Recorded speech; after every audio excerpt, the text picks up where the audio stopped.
tal, amigos del Club de Autores de Ad Astra? Soy Antonio Zapata y la verdad yo ya me estaba saboreando hacer esta entrevista desde hace rato. Le dediqué el fin de semana completito a leer una estupenda novela que ha caído en mis manos gracias precisamente a la editorial Ad Astra, que es Bitácora del Leviatán.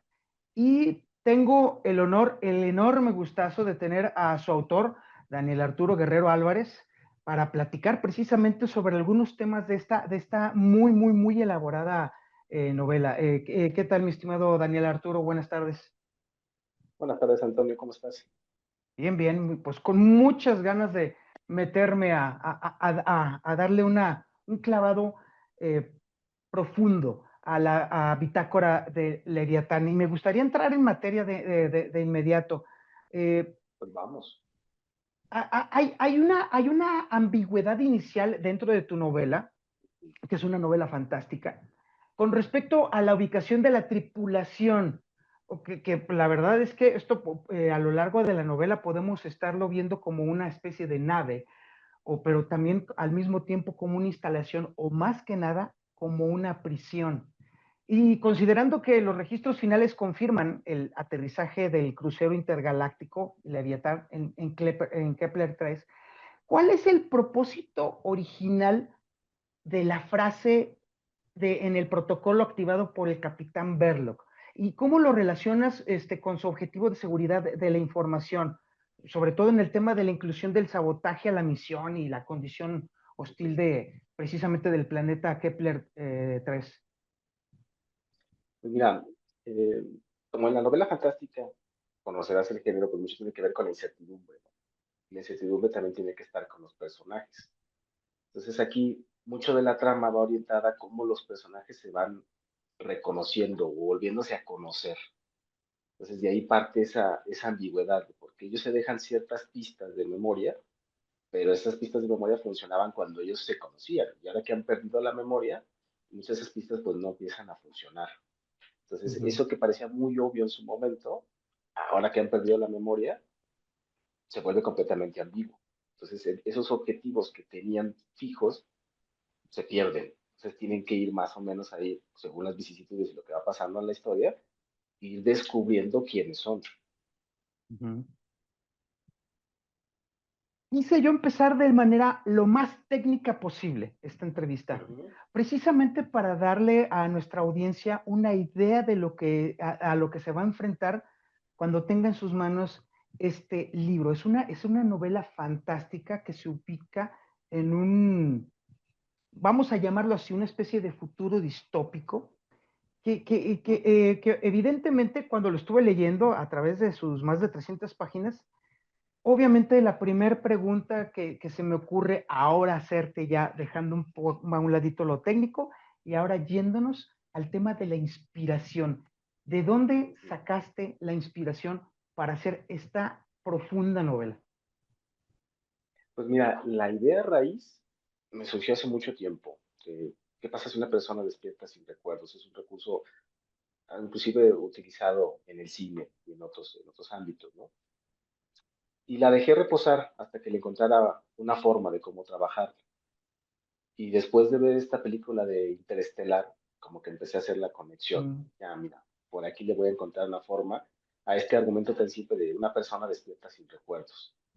Entonces, de ahí ya empecé a conectar y dije, voy a hacer una historia que más allá de la fantasía que la envuelve, tenga que ver en cómo una persona vuelve a conocerse a sí misma y descubre qué emociones lo motivan a hacer lo que hace, ¿no? Entonces ya dije, por aquí voy, ¿no?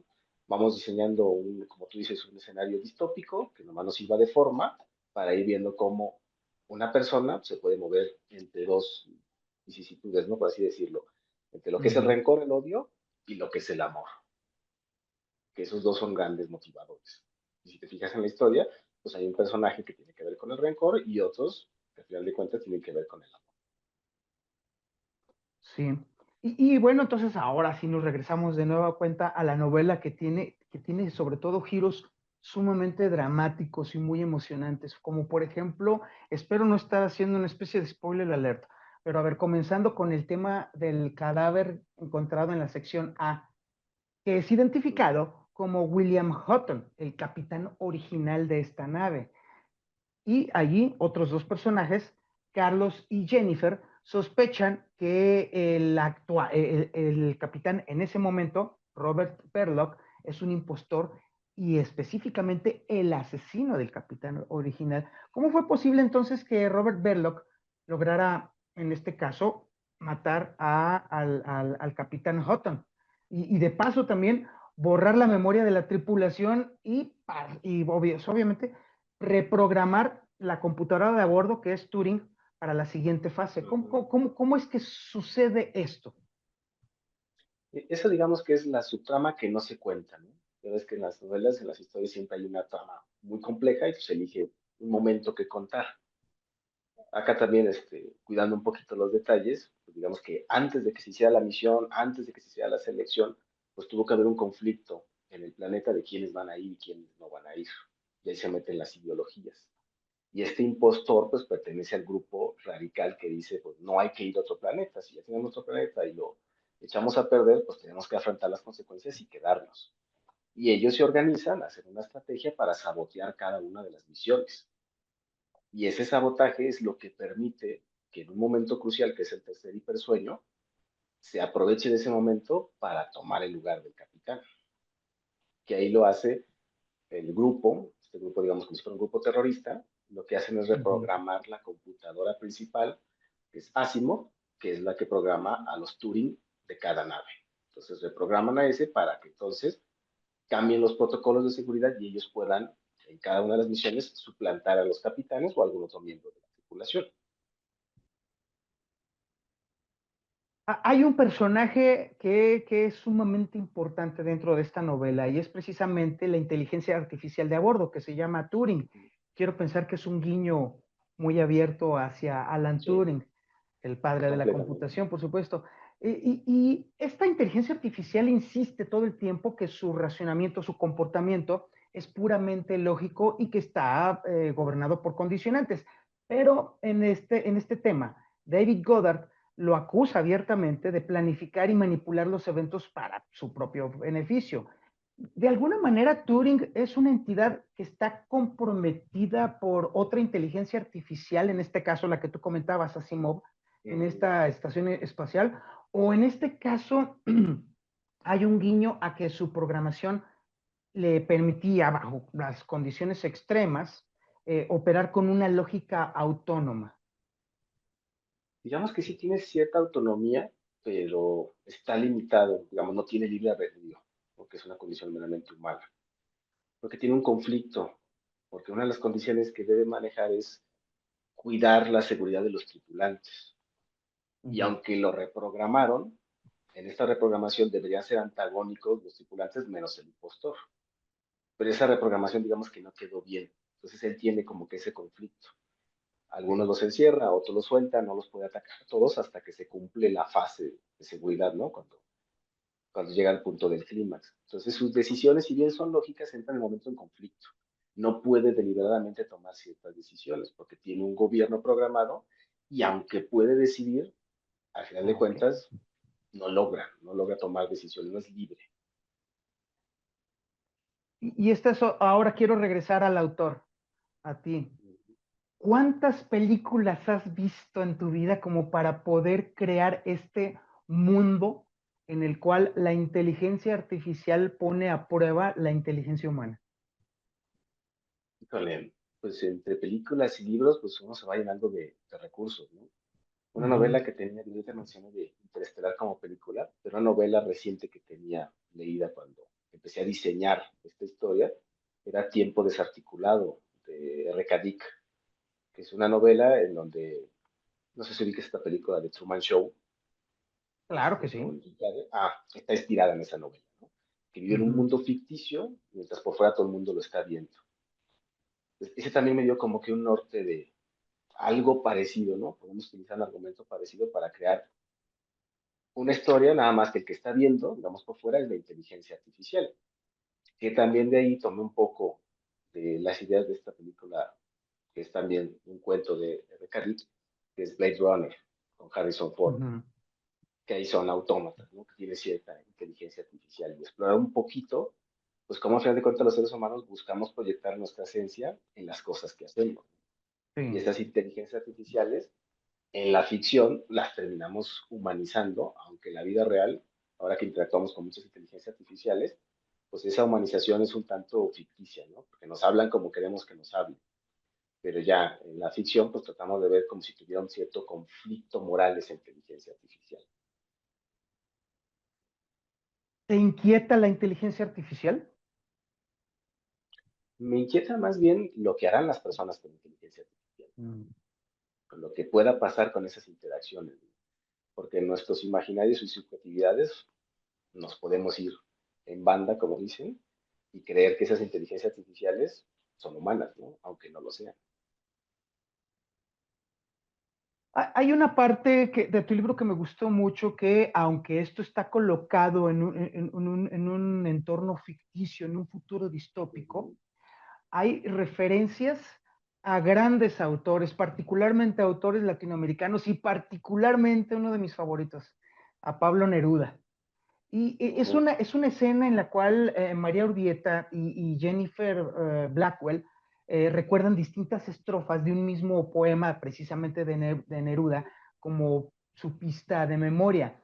¿Cuál fue tu intención narrativa de utilizar fragmentos de un poema del gran Pablo Neruda para dos tripulantes diferentes y cómo esto se refleja, o más bien, o refleja la red de relaciones sentimentales que hay a bordo de esta nave? Y viene más de un razonamiento de parte de otro autor, que es Humberto Eco, que dice que en las novelas tú tienes que acomodar las palabras para que signifiquen cosas, ¿no? Y en la poesía dice, no, no, los significados van hacia las palabras, la poesía es más personal. Entonces, partiendo del hecho de que muchos de ellos en la nave eran parejas, pues tenían un Uh poema en -huh. común. Y era muy lógico de que cuando yo recito una parte del poema, tú vas a completar la otra parte del poema. No sabes lo que significa para mí y yo sé lo que significa para ti ese poema. Por eso estos dos personajes, que son Jennifer y el que era el capitán, porque era hombre y mujer, al momento de que se recitan los poemas no funcionan, porque entonces ya no se reconocen. Y esa poesía que era tan personal y que era tan fuerte y que los vinculaba, al momento de que se han perdido las memorias y que se han cambiado los papeles, pues ya no significa nada, pierde su significado esa poesía. Entonces el valor que tiene la poesía al final de cuentas termina por profundizarse por las personas a esa pieza de literatura. O sea, acá la intención era algo que podía ser muy común para dos personas, al volverse desconocidos, como cuando tú lees un poema sin mayor instrucción, pues ya no te significa nada, ¿no? Independientemente Claro, de la fuerza que pueda tener el poema. ciertamente. David Goddard, uno de los personajes, insiste en que la tripulación tenía que ser de 6 personas y obviamente la aparición del cadáver de William Hutton pues los convierte en 7. ¿Quién era originalmente el tripulante número 7, cuya identidad, por supuesto, era necesaria para anular justamente la fase 2? O en este caso, ¿quién fue el infiltrado? El infiltrado es el impostor, ¿no? El que no estuvo en la selección y con este grupo, digamos, insurrectos de terroristas, se metieron en la instalación espacial para sabotear las Uh -huh. naves. Uno de los personajes, ahí para no revelar información, se da Sí, cuenta sí, de que claro. hay un impostor. Y de hecho lo dice en algunas interacciones, ¿no? Hice una lista, me encontré una lista de los tripulantes y ahí vi que hay uno de ustedes que no coincide, ¿no? Entonces, el tripulante número 7 es al final de cuentas el que al momento de pasar tal cual la bitácora de viaje, entonces este no Uh -huh. estaba, este no fue de los seleccionados y se metió. Le queda la duda a este personaje de entonces quién era en realidad ese personaje, ¿no? Como, ¿cuál es su nombre, su verdadero nombre? Entonces, de ahí va esa incertidumbre de, ya sé que alguien es un impostor, tenemos la duda de qué está pasando, pero al momento de que descubramos quién es, entonces, ¿qué va a pasar? Que eso ya se da en otro momento de la novela. Hay también otra trama que me pareció muy interesante y esta sí tenía muchas ganas de preguntártela, mi estimado Daniel. Uh -huh. De pronto aparecen múltiples amenazas externas a la nave y esto incluye, por ejemplo, el enjambre de insectos neurotóxicos y luego Ajá. también el conejo que mutado con 6 patas y colmillos. Y además esto también aunado al ambiente muy volátil precisamente ya en Kepler 3. Pregunta, ¿estas criaturas eran resultado natural del ecosistema específicamente de Kepler 3? ¿O son evidencia de fallos biológicos o peor aún, son sabotajes de naves de la tripulación de naves anteriores? En el sentido más simple es la naturaleza, ¿no? El ecosistema que está en el nuevo Mm, planeta. Y por la circunstancia en la que está la nave, pues empiezan a estos seres de fuera empiezan a reconocer a ese ser artificial que es la nave y empiezan a sí. interactuar por fuera con él. Pero los tripulantes que no recuerdan haber aterrizado y en dónde están, pues todo eso lo ven completamente extraño, completamente ajeno. Por eso también tienen esa otra incertidumbre, ¿no? De por qué son, que se escuchan las noches, ¿no? Están ahí caminando, Ujú. de dónde salieron, por qué se comportan de esa manera estos seres. Es el ecosistema natural del planeta reaccionando a un elemento nuevo en el planeta. Sí. Eh, Hay otro personaje ahí que también resulta enigmático y también importante, que es Elena Lozano, que también la Mm, identificas como la reclusa número 01. ajá. Y junto con David Goddard acceden a información para resolver sus pistas de memoria, que son en este caso la Biblia y también el Ujú, sistema solar mecánico. Y ajá. ¿estaban estas pistas de memoria diseñadas para ser resueltas por cualquiera de los tripulantes o específicamente fueron creadas por William Houghton? Mm, fueron creadas por cada tripulante con aspectos muy personales. Algo que era muy de ellos, decían, acordándome de esta película del origen, recordarás de lo Ujú. que es el tótem, algo muy tuyo, que dices, en cuanto yo lo vea, lo toque, voy a recuperar la memoria. Eran pistas muy personales. Pero lo que pasó con Hutton es que se metió demasiado con la inteligencia artificial, eso tampoco se cuenta, que dañó demasiado la memoria y ya no pudieron funcionar muy bien esas pistas. Y algunos recuperaron la memoria mediante otro tipo de señales, ¿no? Pero esas pistas eran muy personales. La religión es algo muy personal, para Lozano era muy importante, y ella había dicho, en cuanto yo lea esto, me voy a acordar de lo que pasó y por qué terminé como terminé antes del hipersueño. Ujú. Recordarás que ella tiene un problema con uno de los personajes, por eso termina siendo la reclusa 01, porque ella despierta un tanto violentada y ataca a uno de los personajes, porque tiene ciertas nociones de que algo le pasó. Y Goddard tiene el detalle de que se sale de los parámetros de la inteligencia artificial, porque él despierta 30 días antes. No sabe por qué, se la pasa vagando, la inteligencia artificial no le dice nada, pero por algo él despierta antes, que también tiene que ver con la información que recupera, no tanto por su pista de memoria, sino por las interacciones que va teniendo con la inteligencia artificial. Ah, ok. Y bueno, ahora viene de nueva cuenta la parte en la cual necesariamente hay que preguntarle a Daniel Guerrero Álvarez, eh, en lo personal, ¿cómo fue el viaje precisamente para poder plasmar todo esto Uh -huh. en papel, en escritura, en un libro? ¿Cómo fue ese viaje interno de Daniel Guerrero? Un viaje largo, ¿no? Toda obra tiene su propio tiempo, porque al principio pues te quedas con una idea, al principio se queda hacer más como un proyecto de, ya estaban en el planeta, ¿no? La pérdida de memoria tenía que ver con otros aspectos de que no sabían cómo proceder.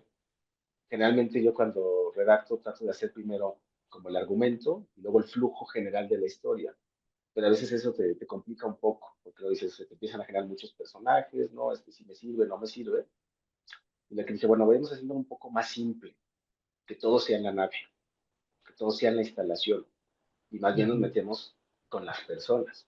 Y ahí lo complicado fue diseñar a los personajes para que fueran muy distintos entre sí y que fuera creíble su interacción.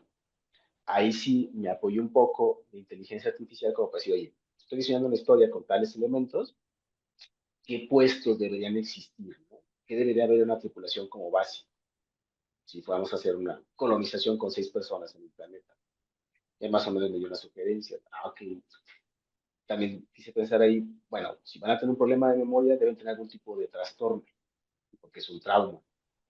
Y ahí me tuve que meter un poquito, investigar algo de psicología para poder diseñar el comportamiento de estos personajes. No, no sé si ahí recuerdas un poco este personaje que es mexicano, Carlos Molina, que es un personaje bastante violento con la tripulación, ¿no? Verbalmente es muy ¿Sí? agresivo, porque desconfía completamente de todos y de sí mismo.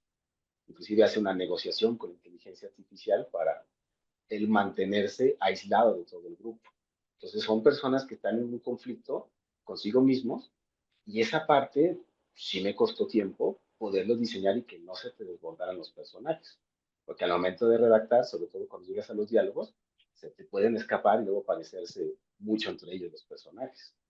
Entonces ahí sí a cada personaje le tuve que hacer como su especie de diagrama de flujo, de lo que tenía que pasarle a cada uno y qué elementos eran los importantes. Y eso me consumió algo de tiempo antes de plasmar ya los capítulos, ¿no? Y la estructura. Ya una vez teniendo eso, sí decidí, ¿sabes qué? Vamos incluyendo a la inteligencia artificial como una especie de personaje. Que hable, que dé sus reportes y que de manera muy fría nos dé cierto grado de contexto de lo que está pasando, más allá de las interpretaciones de cada uno de los personajes. Y de todos estos personajes, ¿con cuál es el que te identificas más? Híjole, esta pregunta es tramposa, pero bueno. Generalmente cuando redacto, me suelo proyectar con el protagonista. Entonces busco, para no terminarme proyectando, que el protagonista siempre sea mujer, para estar pensando en otro tipo de persona. Entonces, si me vas así con proyección, yo estaría más bien con un personaje docente que sería el capitán inicial. Con él me identificaría. Que si se llega, digamos, a torcer, podría ser como el impostor, ese personaje, ¿no? Tener esas dos dicotomías. Y bueno, ahora que ya tenemos a la mano y podemos adquirir el libro Bitácora del Leviatán, ¿podríamos estar esperando una segunda entrega, alguna continuación de esta historia? Sí la tengo pensado, ¿eh? La verdad es que sí, porque sí da, porque simplemente se narró un momento de todo lo que es el proceso, y sí daría como para ver ahora un después o inclusive un antes, ¿no? Digamos, si lo quieres ver en Ujú. términos cinematográficos, podría haber como una especie de precuela de qué llevó a que pasara esa situación, o nos vamos directamente a la continuación, ya que estamos en el nuevo planeta y que ya algunas misiones lograron llegar, pues que siguen, ¿no? ¿Cuál va a ser el siguiente problema? Pero sí, sí lo tengo más o menos ahí, por lo menos en el tintero mental, bosquejado una Ajá. posible segunda parte. Y para los escritores noveles, para aquellos escritores en ciernes que tienen, como tú lo tienes, Daniel Guerrero, tantas ideas en la cabeza, ¿cuál sería tu recomendación? Tú que ya tienes, tú ya puedes decir que tú ya tienes un libro en las manos y que ya estás pensando en una segunda o hasta incluso en una tercera entrega. ¿Qué recomendación le darías tú a esas personas que tienen esos mundos atrapados en su cabeza?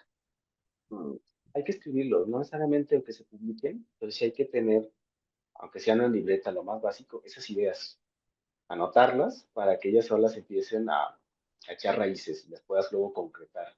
A veces anotas ideas y luego te das cuenta y dices, esto es simplemente una película que lo estoy haciendo a mi manera, ¿no?